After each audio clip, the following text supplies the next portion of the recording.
வாழ்க வையகம், வாழ்க வையகம், வாழ்க வளமுடன். அருள் தந்தை வேதாத்ரி மகரிஷி அவர்களின் நால்வொரு நற்சிந்தனை. ஜனவரி 17. தலைப்பு: குழந்தை வளர்ப்பு. ஒரு குழந்தையின் உற்பத்தியானது பெற்றோர்களுடைய உடல், உயிர், அறிவு இவற்றின் தரத்திற்கு ஏற்றவாறுதான் அமையும். பெற்றோர்களுடைய வினைத்தொடரே குழந்தை. நல்ல குழந்தை வேண்டுமானால் பெற்றோர்கள் உடலை, உயிரை, அறிவை செம்மையாக பேணிக்காக்க வேண்டும். தவம், உடற்பயிற்சி, ஆராய்ச்சி இவற்றால் தங்களை உயர்த்தி கொள்ள வேண்டும்.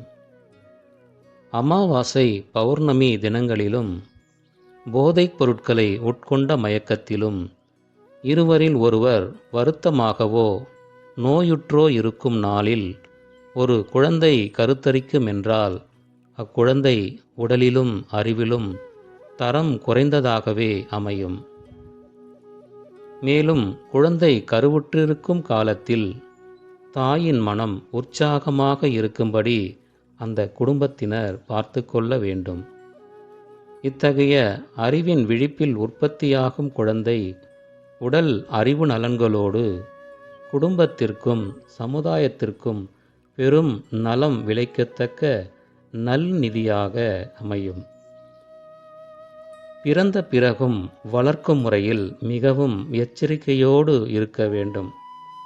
அந்த குழந்தை எந்த செயலில் ஈடுபடக்கூடாது என்று நினைக்கிறோமோ அந்த செயல்களை பெற்றோர்கள் குழந்தையின் எதிரில் செய்யவே கூடாது. கடைசியாக, மக்களுக்கு சொத்து சேர்த்து வைக்க வேண்டும் என்பது இந்த விஞ்ஞான காலத்தில் அவசியமில்லை. அவர்களுக்கு வாழ்வதற்கு ஏற்ற கல்வியை கற்பித்து வைத்தால் அதுவே அழிக்க முடியாத பெரும் சொத்தாகும். அருள் தந்தை அவர்கள் வாழ்க வளமுடன்.